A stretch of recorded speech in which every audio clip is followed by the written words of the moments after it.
One of the silver linings of the pandemic has been that we found writing and administering open book digital exams was really value added for our students. And open book exams actually allow for you to train students how to learn the material more deeply and more fully over the course of the semester. You also give them tools to use as they study in upper level courses. Open book exams are a practice that we like and will probably carry on into the future.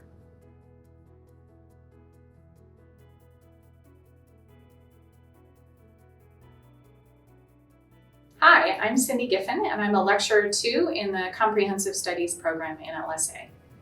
I teach Biology 171, which is Introduction to Ecology and Evolutionary Biology, and I teach with a dedicated teaching team, a team of instructors that includes Megan Duffy, Joe Kurgil, Laura Ditas, and a small army of GSIs. Together as a teaching team, we have worked out how to design and administer online open book exams, and I'm really excited to tell you about that today. So in Biology 171, the reason that we moved from paper exams to electronic exams was chiefly due to the pandemic. In winter 2020, students were scattering everywhere. They were basically going all over the globe. And so we knew that we needed to very quickly figure out a different way to give examinations. When the pandemic hit, we had done 2 of our exams, so we needed to do exam 3 and exam 4 in winter, and that meant that we very quickly had to figure out how to go online. So the main message that I want to get across is that an open book exam is not a bad thing. It isn't a negative, and in fact in Biology 171 we're really happy with the way that we've been able to spin the open book exam and use open book exams both to assess students at a higher level and to help them learn the material more deeply as we go through the course. So one of the strategies that we used in writing our electronic open book exams was to, instead of just writing 30 questions if we needed 30 questions on the exam, we wrote multiple versions of each question.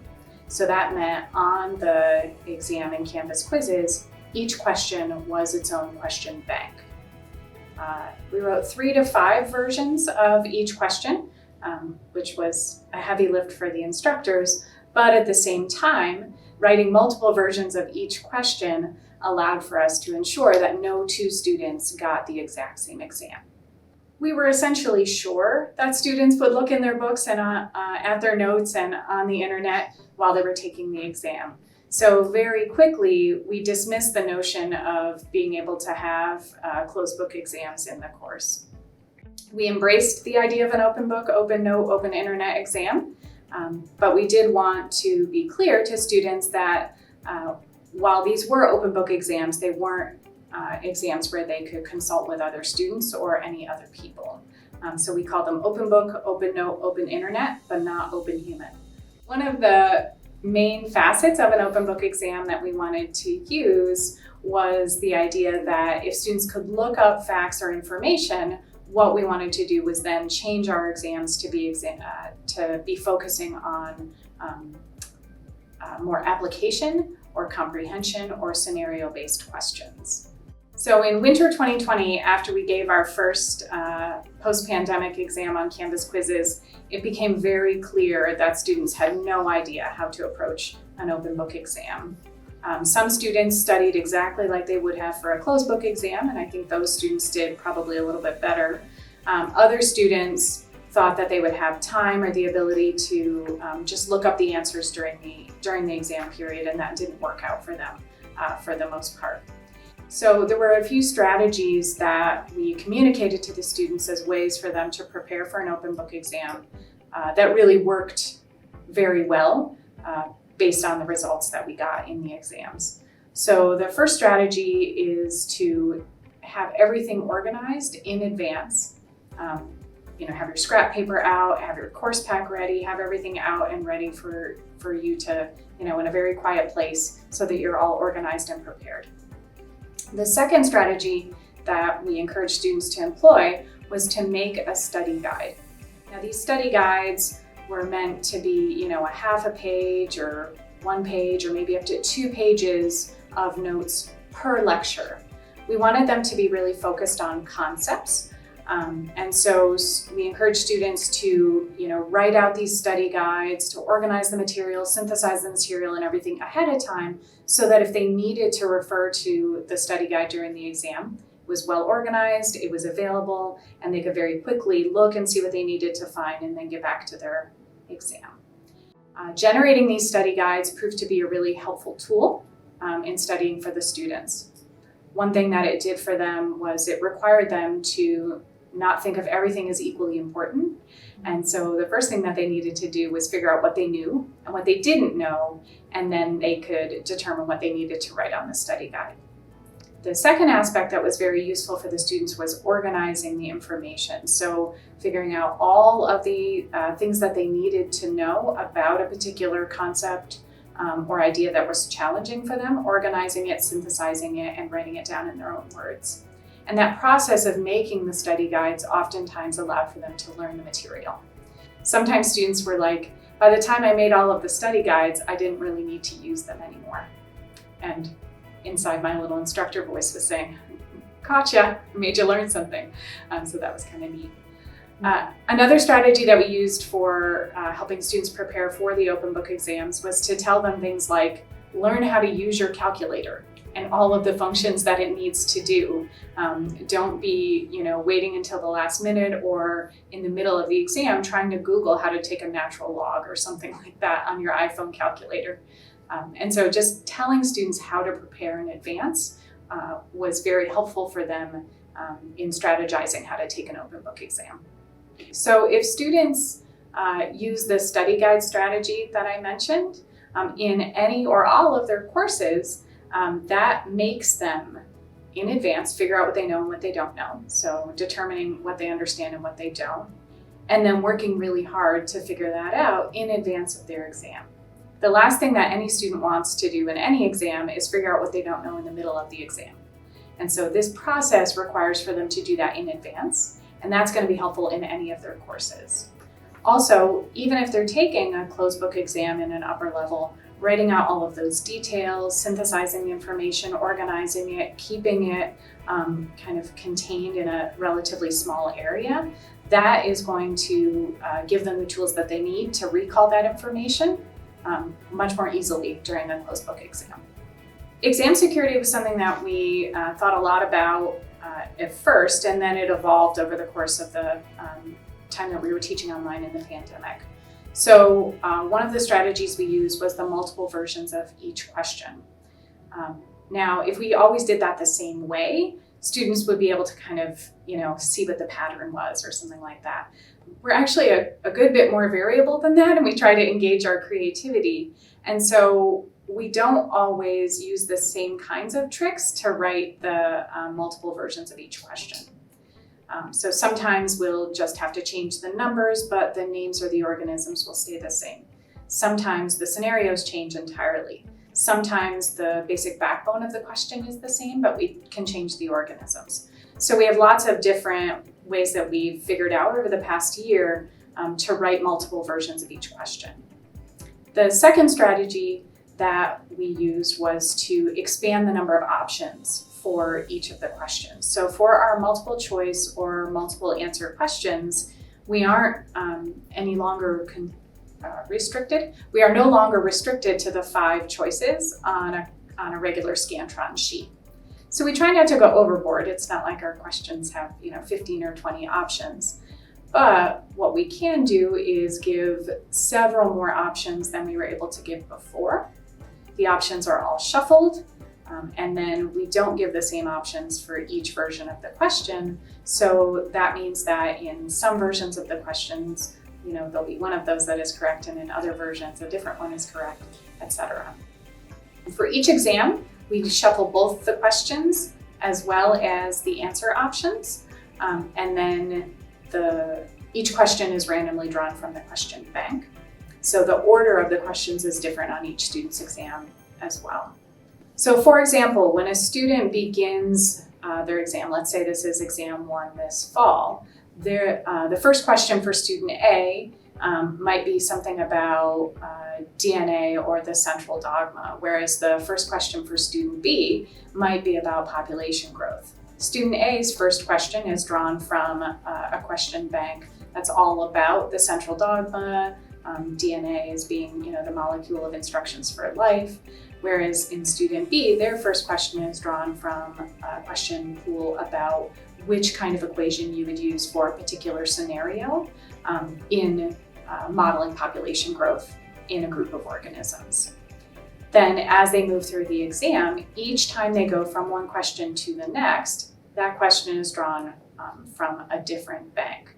By the end of the exam, if it has 20 questions on it, each student will have gotten a question from each bank, but in all likelihood, they won't have the same questions, or at least not all of the same questions. They'll have some of the same questions, but not all of the same questions.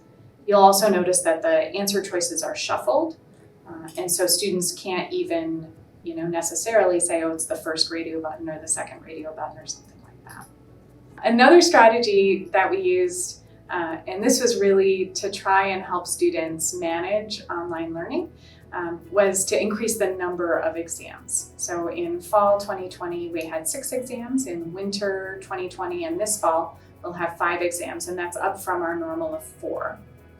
The idea behind that was if we increase the number of exams and make them semi-cumulative, so the exams in the first half of the course are semi-cumulative, then we kind of reset, and then in the second half, they're semi-cumulative. Then we were able to downweight the student's lowest score and upweight their highest score. And that helps buffer the effect of a bad day on a student's final grade. It also improves the effect of a really good day or a really great exam or a set of content or concepts that they were really confident about and did really well on. It also reduced exam anxiety. So, when you have only a couple of really high stakes exams in a course, each one of them is very, very, very important for the student's grade. So having more of them, they're shorter, it's less material on each, and then with the downweighting and the upweighting, that really helped the students feel like the exams weren't nearly as stressful for each experience. So one of our strategies for exam security was to give a time limit on the exams. So for a student who doesn't have SSD accommodations, our exams are 80 minutes, and it's just about, somewhere between 18 and 22 questions in 80 minutes. So we account for about 4 minutes per question. For students with SSD accommodations, most commonly it's time and a half or double time. One of the things that I really like about administering exams in Canvas is that once you set the accommodation, and you can either set it as a multiplier, so like 1.5 time, or you can give a set number of additional minutes, that sticks throughout the entire semester. So you do it once and it goes through all of your quizzes, all of your exams, anything that you do in the quizzing tool. For most students, we were able to set a time window that's longer than the 80-minute time. And so students can start the exam anytime during that time window as long as they start 80 minutes before the very end. And we do tell them what time they need to start at in order to do that. That gives them a little bit of flexibility. So if they're running from a class or whatever, they don't have to, not use the restroom or not get a drink of water before they sit down and start their exam. So the time flexibility helps a little bit for students. It also helps a little bit for Canvas. So we don't generally want 500 or 600 students starting all at the same exact minute. We just worry a little bit about that. For students with accommodations that are longer than that time window would allow, we make special accommodations or a special time window for them that fits their schedule. And in a class of over 600, that generally turns out to be not that many students that have double time or longer for accommodations. So most students are taking the exam in our original time window. The last strategy that I'll talk about, and this is something that we actually changed over the course of the pandemic, was initially we started by locking the questions. So once students had answered a question and moved on, they could no longer go back. We did that for the winter 20 semester, but then by the time fall 2020 rolled around, students let us know in large numbers how very unhappy they were with that. And so we experimented with allowing for them to move from forward and backward through the exam and go back and change answers if they needed to. It didn't markedly change, well, it didn't change the exam scores at all that we could identify. So we didn't feel like that was an exam security problem for us. The way that we proctor an exam is not by using proctoring software that requires students to have their web cameras on or anything like that. We really weren't interested in the invasive proctoring software just because we felt like it would only increase student anxiety and probably wouldn't really help us give students a good exam experience. The way that we do proctor, and I would put that in quotes, is that the instructors man a Zoom room. So we have a Zoom help room that runs the entire time that any student is taking an exam. And what we do in the Zoom help room is anytime a student has a question or a technical issue or a problem, they can come into the Zoom room and get assistance from an instructor. During the course of the last year and a half, we have had every imaginable problem happen to a student during an exam. Everything from power outages, internet outages, we had an apartment fire one time, we had a couple of students in the Philippines, there was a typhoon, etc. So having instructors in the Zoom room during the time when the students are taking the exam is just an extra measure of kind of assurance for the students, because whenever there is a concern or there is a problem or there is a glitch, they can come in and get help from an instructor. We always had at least 2 instructors in the Zoom room at a time. Occasionally we would have a bit of a lineup, and so we could split up and take students into the breakout rooms and solve their problems individually and get through our line a little bit more quickly that way. So in winter 2020, our first online exam, the grades actually went down a fair bit compared to the previous exams that semester. That was most likely a combination of, everything going on in the world. The pandemic was really new then. Students were moving in the midst of this. There was lots of, upheaval in their lives and lots of concerns that way. But also they really didn't know how to take an open book exam. And so once we figured out how to help them learn how to take an open book exam and they sort of settled into the format, we really have seen no marked difference in student grades between our previous paper closed book exams and our open book online exams. So this fall, we've already decided that we're going to keep our exams open book, digital, on-campus quizzes, like we've done for the previous 2.5 semesters. The reason for that this fall is because given that the COVID pandemic is not yet really under control, we want to be able to sort of easily convert to online instruction if we need to. And so we didn't want to start back with paper exams and then have to switch again mid-semester. The ultimate sort of endpoint for the course, we don't, of course, really know what we'll do in the future. But right now, kind of what we're thinking is that post-pandemic, we may still use Canvas quizzes and do digital exams, but we might do them in large lecture hall classrooms where all of the students are there together taking their exam. And that just allows for us to take care of technical problems right on the spot. And that does ensure a little bit more exam security than what we have now, them taking their exams in their dorm rooms or their apartments, but still allows for flexibility in question types, machine grading, enhanced application. And when we do let them come into a classroom and take their exam, we'll probably sort of give them a sanction cheat sheet to use, one 8.5 by 11 sheet of paper, both sides, or something like that.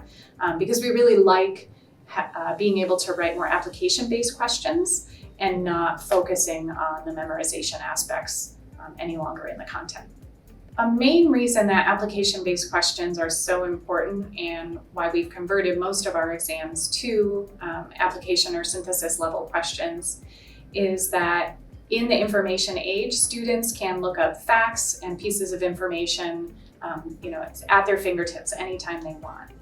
But if you don't know what to do with that information, or how to think critically about that information, or how to put disparate pieces of information together to build an argument or to solve a problem, then that knowledge is actually not very good for much of anything. An example that I was thinking about today was a disease called Eastern Equine Encephalitis. So a few years ago, we had an outbreak of this disease in the western part of the state. It mostly affects horses, but it can also be transmitted to people through the bite of a mosquito. Well, now we're living through a pandemic.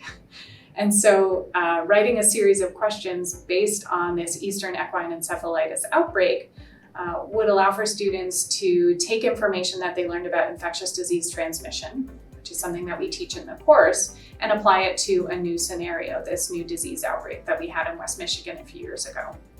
And it wouldn't just be, parroting back vocabulary words about disease transmission or how we classify these different kinds of infectious diseases, but rather we could give them information about the disease and then ask them to do some problem solving.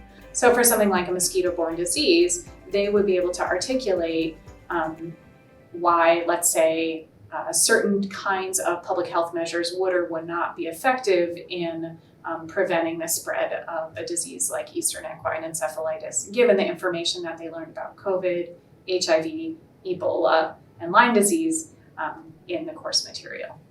So we're giving students tools when we're testing them in their problem solving and their application to actually go out in the world and do the really important work of solving real life problems.